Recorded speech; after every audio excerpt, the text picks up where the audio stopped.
ভারতের র এবং আওয়ামী লীগের ভারতের র এর দালালকে এই বাংলাদেশে যাতে আবার নতুন করে আসতে পারে সেই পরিকল্পনা করার জন্য হাদির উপর এই পরিকল্পনা করা হয়েছে। হাদির উপর মানে হচ্ছে পুরো জুলাই হাদি ভাইকে করে জুলাইকে শেষ করা যাবে না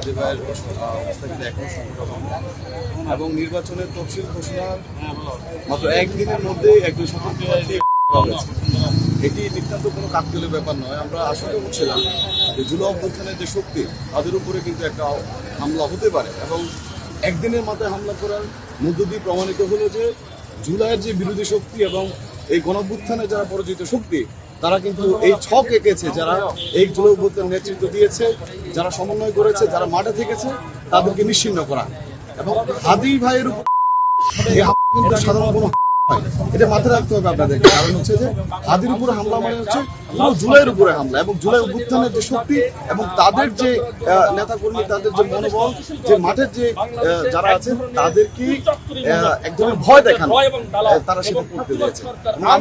আমি নিশ্চিত হাদি ভাইকে শেষ করে জুলাইকে শেষ করা যাবে না। আর যেটা বলছিলেন যে নির্বাচনের কোনো প্রভাব পড়বে কিনা, অবশ্যই নির্বাচনের প্রভাব পড়বে। 2 শতাধিক মানুষ রাজনৈতিক দ্বন্দ্বে এই অস্ত্রগুলো কোথায় পেয়েছে তারা?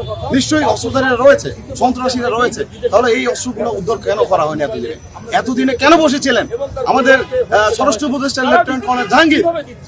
আমরা হতাশ হয়েছি আপনার উপরে। আপনি কেন এখনো বসে আছেন? এই 17 মাসে কেন 17টি আপনার অস্ত্র উদ্ধার করেননি?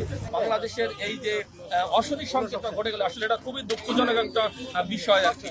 এখন নির্বাচনকে বালচাল করার জন্য এবং ফ্যাসিবাদ সরকার আওয়ামী লীগের ভারতের র এর দালালকে এই বাংলাদেশে যাতে আবার নতুন করে আসতে পারে সেই পরিকল্পনা করার জন্য হাদির উপর এই নির্যাতনের হত্যার পরিকল্পনা করা হয়েছে। তা আমরা বাংলাদেশ সরকারের প্রধান উপদেষ্টা এবং নির্বাচন কমিশনার, ডিএমপি কমিশনার বলেন, র্যাব বলেন, প্রধান সেনাবাহিনী প্রধান বলেন, র্যাবের প্রধান বলেন, প্রত্যেকের কাছে উদ্যত আহ্বান আমরা জন্য এই হাদির বিচার দেখে যেতে পারি। এবং এই সাথে সাথে আমরা একটা জিনিস বলতে চাই যে হাদিকে যেভাবে পরিকল্পনা করা হয়েছে, যে এর সঙ্গে জড়িত আছেন ঠিক এইভাবে তাকে যেন এবং তাকে যেন যে করেছে তাকে যেন দ্রুত আইনের আওতায় এনে দ্রুত যেন তার আইনটা কার্যকরী বাস্তবায়ন করা হয়।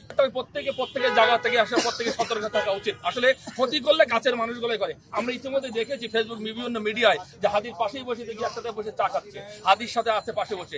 আমাদের যারা এখানে নির্বাচন করবেন, যারা নির্বাচনের জন্য অংশগ্রহণ করতে যাচ্ছেন, জামাত বলেন, বিএনপি বলেন, এনসিপি বলেন, গণ অধিকার পরিষদ বলেন, এবি পার্টি বলেন, যারাই বলেন না কেন, প্রত্যেকে সজাগ দৃষ্টি রাখবেন। প্রত্যেক সজাগ দৃষ্টি রেখে কাউকে বিশ্বাস না করে আবার তাকে বিশ্বাস করতে হবে। প্রত্যেকের জায়গায় নিজের নিরাপত্তা নিশ্চিত করে অন্তত আপনারা আপনাদের মতন এগিয়ে যান। যদি আমরা ভারতের র এবং ভারতের দালালকে যদি আমরা বাংলাদেশ থেকে নির্মূল করতে পারি, তাহলে আমাদের এই হাদির মতন পরিস্থিতি আমি আশা করি আপনাদের আর হবে না।